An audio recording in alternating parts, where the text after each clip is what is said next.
Today's evening devotional. Garden of Eden restored. To him that overcometh will I give to eat of the tree of life, which is in the midst of the paradise of God. Revelation chapter 2 verse 7. The Garden of Eden remained upon the earth long after man had become an outcast from its pleasant paths.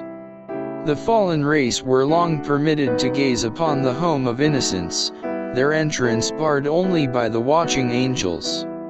At the cherubim-guarded gate of paradise the divine glory was revealed. Hither came Adam and his sons to worship God. Here they renewed their vows of obedience to that law, the transgression of which had banished them from Eden. When the tide of iniquity overspread the world, and the wickedness of men determined their destruction by a flood of waters, the hand that had planted Eden withdrew it from the earth.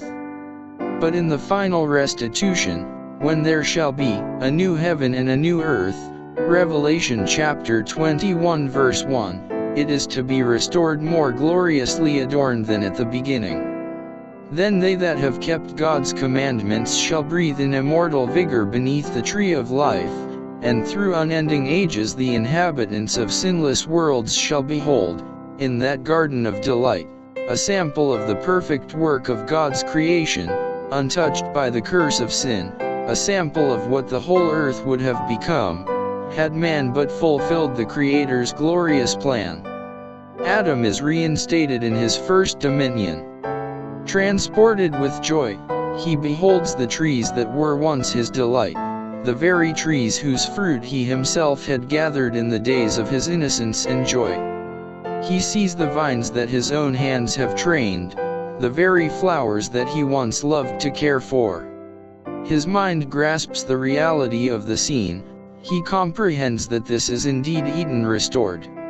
Restored to the tree of life in the long-lost Eden, the redeemed will grow up, Malachi chapter 4 verse 2, to the full stature of the race in its primeval glory. The last lingering traces of the curse of sin will be removed, and Christ's faithful ones will appear in the beauty of the Lord our God, in mind and soul and body reflecting the perfect image of their Lord. Oh, wonderful redemption! Long talked of, long hoped for, contemplated with eager anticipation, but never fully understood.